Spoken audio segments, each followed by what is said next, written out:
Alright, so today we got a 2001 Buick Park-Ave, and the customer is complaining about there is no hot air coming out of the vents when he put the temperature control on hot.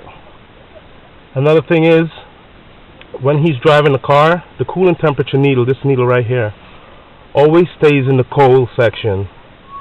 So we're going to take a look at what's going on today, and we're going to address this issue, and 100% we're going to fix it, because we build cars, so we know about cars.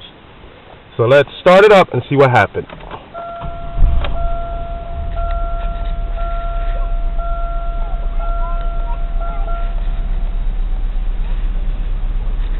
As you can see, we have a service engine soon light. That means that the ECM, engine control module, or PCM, powertrain control module, detects a problem with the engine performance. Now, like I explained before, the customer is not getting any heat from the vents, and the coolant temperature always stays in the cold section while driving. Most people would think it's a bad thermostat, but we're going to take a look and see what's going on. First of all, let's see what temperature the car is at. Right here, we have our gauge info.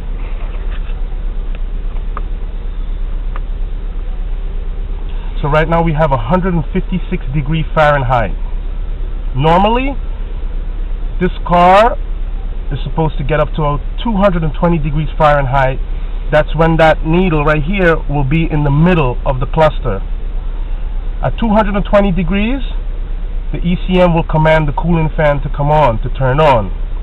So now let's see what's going on under the hood. Let's see what's causing this needle, the temperature of the car, to not get up to operation temperature. Another thing, if the temperature of the car does not reach operation temperature, you will burn excess fuel, because the ECM is recording a faulty coolant temperature sensor, which will give a faulty fuel injection measurement. So you will be running a little rich, and then you will feel a little loss in power. You could foul up the spark plug, you could damage the oxygen sensor. So let's take a look under the hood and see what's going on. Hi, Nick.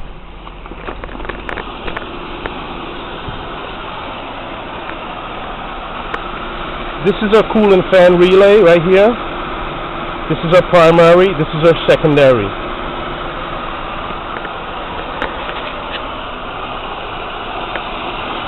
Normally, when the driver is driving, the coolant fan will come on and continuously stay on all the time. The reason for that is because we have a bad coolant temperature sensor, which is located right in this area here.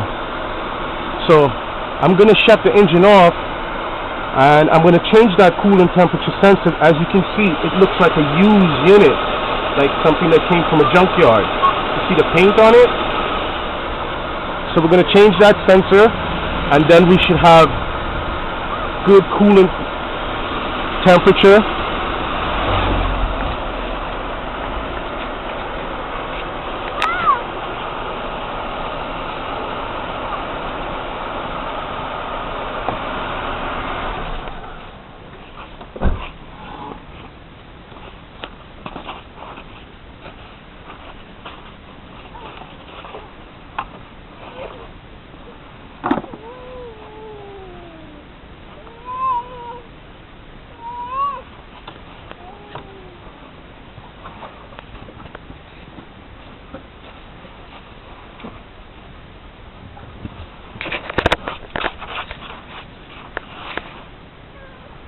New York faggot. You saw him?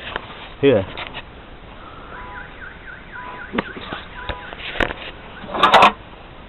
So we're going to remove the coolant temperature sensor. When you remove the coolant temperature sensor, you're going to get a little coolant come out. What I advise is, do not put any sealer on the thread, because this sensor ground to the engine block. And if you put a sealer between the thread and the sensor, you're going to have a little faulty ground between the block and the sensor.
Now we have our sensor replaced. I'm going to put a plug back in.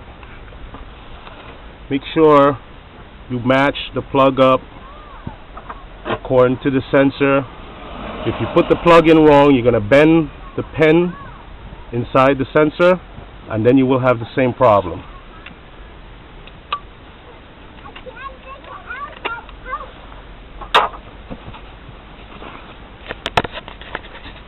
Okay, so now we finished changing our sensor, and it's important that you place back this heat shield, because this is the exhaust cross pipe right here, and this generates heat, so it doesn't affect the sensor. So what we're going to do now is we're going to start the car up, and we're going to look at our temperature reading.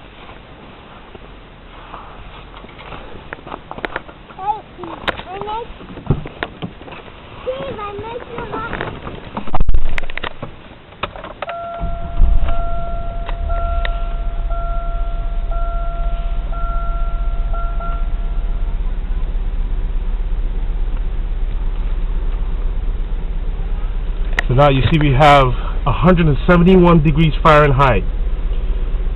Before we removed the sensor, it was 154 degrees, and now all of a sudden it goes up to 171 degrees, which automatically tells you right away that the coolant temperature sensor is faulty.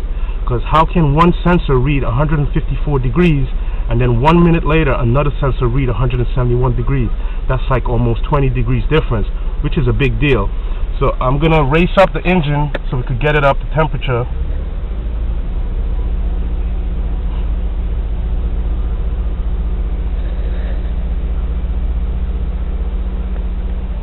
This light will automatically go off once the computer records that the problem has been gone, which means the key has to be cycled on and off a few times. But you can also disconnect the negative cable on the battery for 10 minutes and the check engine light will go away.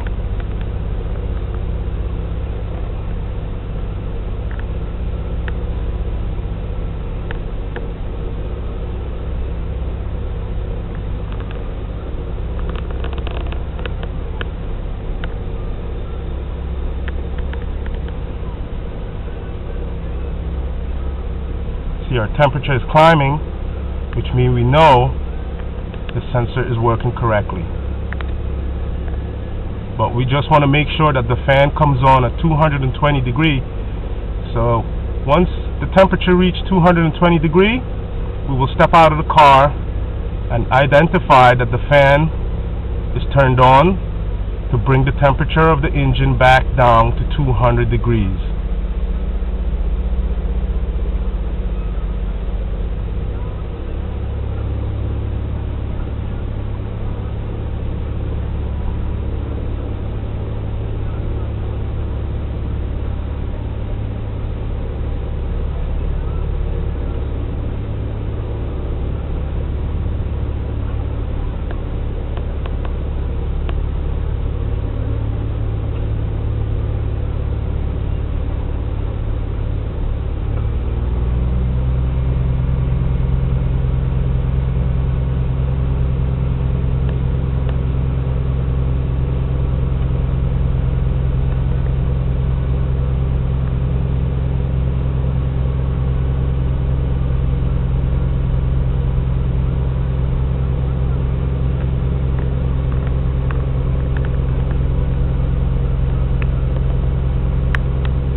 Temperature needle is in the middle. Our fan should be on now.